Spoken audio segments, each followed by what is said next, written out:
I couldn't stop thinking about the customers. There was something about them that unsettled me to my core. I had worked retail before, and I knew that people are unpredictable. Some friendly, some rude, some just strange. But these customers weren't like that. They weren't people. It became obvious, especially as I worked late shifts and found myself alone with them, that there was something deeply wrong. They never spoke to anyone. Not to the cashiers, not to the stockers, not even to each other. They just moved through the aisles in perfect synchronization, like clockwork, silent, methodical. Their eyes, those eyes, were always locked on the shelves, never shifting to look at anyone else, and they never blinked. At first, I thought it was just my imagination. Maybe I was overthinking it. But after a while, I began to notice the details. Their movements were stiff, mechanical, like they were being controlled by some invisible force. When one of them passed me in an aisle, I tried to catch their eye, but it was like they couldn't see me. They just walked on, their faces expressionless, their hands held rigidly at their sides. There was one night, maybe a week into my shift, when things really started to spiral. I was standing near the dairy section when I saw him. A man, tall and lanky, moving in that eerie, robotic way. His skin was ashen, almost gray. His clothes were loose-fitting, as if they had been sewn together ages ago, and they hung off him like they were about to fall apart. He stopped in front of the yogurt section, staring at the containers, his hands rigidly hanging at his sides. I thought about saying something, asking if he needed help, but a deep, cold feeling stopped me. I didn't want to know what would happen if I spoke to him. I moved a few steps down the aisle, pretending to stock the shelves, but I kept an eye on him. My heart was beating harder now, thudding in my chest. Every time I glanced back, he was still there, unmoving, staring at the same spot on the shelf. And then, as if on cue, another customer appeared, just as stiff, just as detached. And that's when I realized there was no variety to the customers. They all moved the same way. They were all like that man, pale, rigid, expressionless. It was as if they were part of some dark collective rhythm that I couldn't hear, couldn't see, but could definitely feel. I tried to ask John about it the next day, but he just shrugged it off. "They're just regulars," he said with a smile that didn't quite reach his eyes. "Don't worry about them." His words didn't make me feel better. In fact, they made my stomach twist with unease. But the more I thought about it, the more I realized that John never actually interacted with the customers. He never spoke to them, never acknowledged them directly. It was as if they didn't exist for him. The only thing he ever said about them was when he told me not to speak to them unless they spoke to me first. A rule I had followed, out of fear or maybe just instinct, but I was starting to question everything. If these people, if they could even be called people, were just wandering around, never blinking, never talking, and never seeming to notice me, what exactly were they doing here? Why were they even in the store? One night, my questions got an answer. A terrifying, horrifying answer that I'll never be able to forget. I had stayed late to finish some stocking and was almost done when I saw her. A woman, standing in the pet food aisle, just like the others. She was staring at a bag of cat food, her hands hanging stiffly at her sides. Her face was smooth and emotionless, but there was something different about her. She had no eyes. I froze, my heart pounding in my chest as my breath caught in my throat. There was nothing where her eyes should have been, just empty sockets, smooth, white, and lifeless. It was as if she had never had eyes to begin with. I wanted to run. I wanted to scream, to get out of that place, but my feet wouldn't move. I was rooted to the spot, my whole body shaking as I stared at her, willing myself to look away, but I couldn't. Something inside me, something primal, told me not to break eye contact. I had to know what was going on. She started moving again, walking toward me, slow and deliberate, her empty gaze still locked on me. I backed up, step by step, my body trembling with each movement. As she got closer, I could hear something, faint whispers, like voices coming from deep within her, almost muffled by a layer of glass. I couldn't understand what the voices were saying. It wasn't a language I recognized, but the tone, the rhythm, it felt like a warning, a plea. I turned to run, but as I did, something cold brushed my arm. I spun around, and there she was, standing inches away from me. Her face was right there, no eyes, just the empty sockets staring right into my soul. And in that moment, I felt it, a rush of icy terror, a feeling like I was being pulled into the space where she stood. The silence enveloped me, thick and suffocating. I finally snapped out of it and bolted for the back. My heart was racing and my breath was ragged as I crashed through the aisles, pushing past the shelves.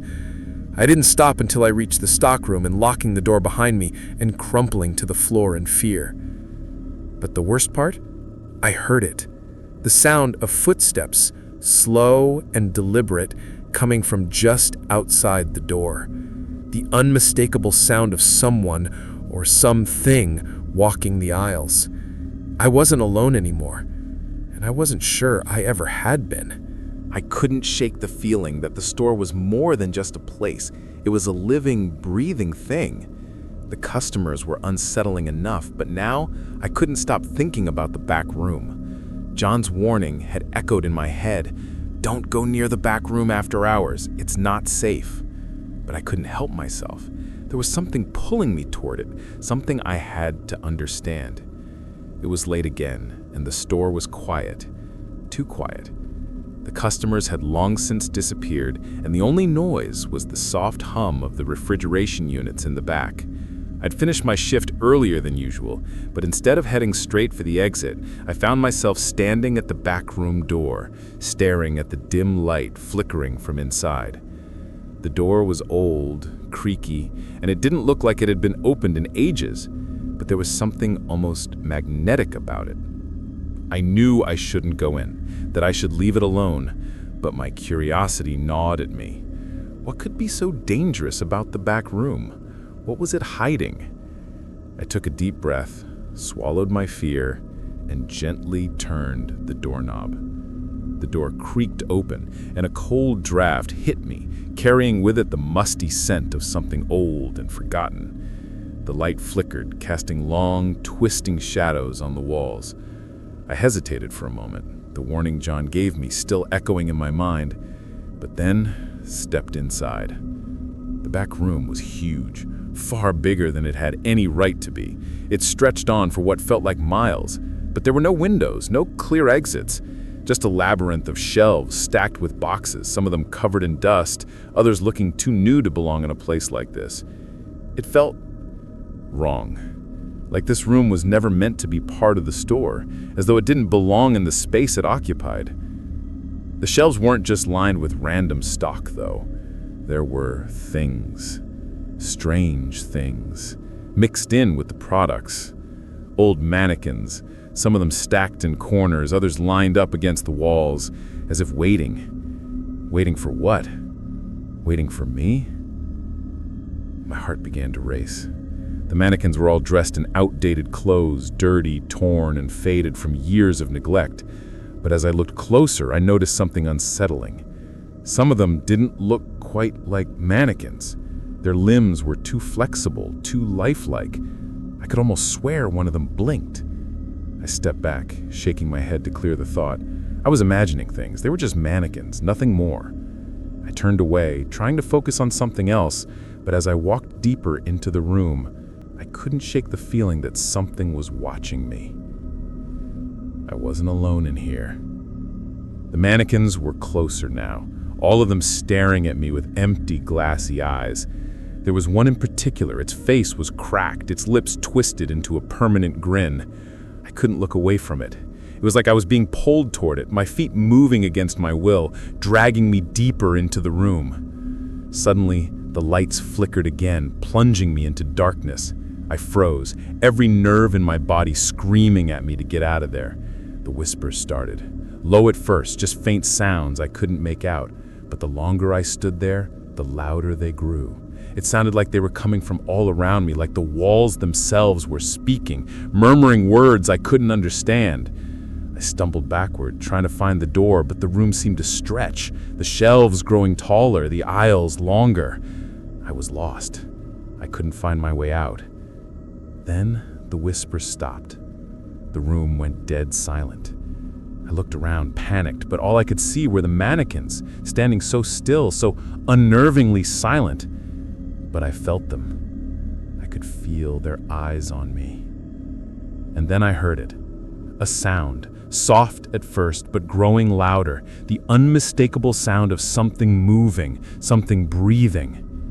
I spun around, my heart pounding, but there was nothing but the mannequins. And then from the corner of my eye, I saw it. A movement, just a blur, a shadow passing between the shelves. I didn't wait. I ran. My feet pounded against the floor, and my breath came in ragged gasps as I bolted through the aisles, past the mannequins. I didn't stop until I was back at the door, slamming it behind me. I leaned against it, gasping for air, my whole body trembling. I was shaking with fear and disbelief. I couldn't make sense of what I had just seen. Was it real? Had I imagined it all? I didn't know, but one thing was certain. Something was wrong in that back room. Something was watching me, something that wasn't human. I stumbled out of the room, my mind spinning with questions. I couldn't shake the feeling that I had uncovered something I wasn't supposed to see. But what? What was in that back room? Why was John so adamant about me staying out of it? I didn't want to find out. But as I walked back toward the front of the store, I knew deep down that I had no choice. I was already in too deep. The store had secrets, and I had just scratched the surface. As I passed the aisles, I glanced over at the mannequins, now visible through the open door. The one with the cracked face was gone, but I could still feel it. The store wasn't just a building, it was alive, and it was waiting for me to break the rules.